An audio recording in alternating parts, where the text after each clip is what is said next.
ጀዋር ይንጠላጠላል። ባገኘው አጀንዳ ላይ መንጠላጠልም መርጧል። አማራጭ ፖሊሲ፣ አማራጭ ስትራቴጂ ማቅረብ የተሳነው ጀዋር በጊዜያዊ ችግሮች ላይ መፈናጠጥን የሰርክ ግብሩ ሆኗል። የሐኪሞች ጥያቄ፣ የማዳበሪያ ችግር፣ የመምህራን ደሞዝ፣ የሱዳን ቀውስ፣ የኢራን ጦርነትና የነዳጅ መወደድ ጀዋር በጥቂት ጊዜያቶች ውስጥ የተፈናጠጠባቸው አጀንዳዎች ናቸው። አንዳንዶች ጀዋርን የሰላም ጊዜ ፖለቲከኛ መሆን አይችልም ይላሉ። የጀዋር ፖለቲካ በቀውስ ውስጥ የሚሰላ ነው። ለዚህም ነው ከሀገር ውስጥ እስከ ዓለም አቀፍ መድረክ ቀውስ በተነሳ ቁጥር ያኔ ፖለቲካውን ለማንቀሳቀስ የሚጥረው። በሰላም ጊዜ እርሱ የለም። አማራጭ ፖሊሲዎች የሉትም። በቀውስ መሰላል የስልጣን ወንበርን ያስባል።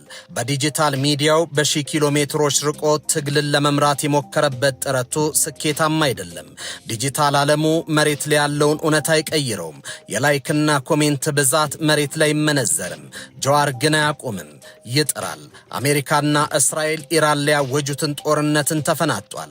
የዓለም አቀፍ የነዳጅ ዘይት አቅርቦት መስተጓጎል እንደ 1965ቱ አመፅ አስነስቶ መንግስትን ይጥላል እያለ ይገኛል።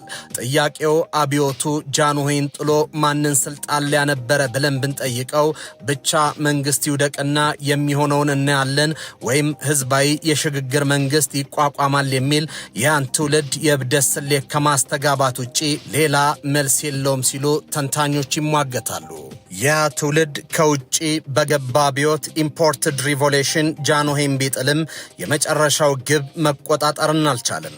ከዚያ በኋላ የተካሄዱ ትግሎች ህዝብን ሀገርንና መንግስትን ከማዳከም ውጪ አንዳችም የፖለቲካ ኃይል የመጨረሻ ግብ አሳክቶ አያውቅም።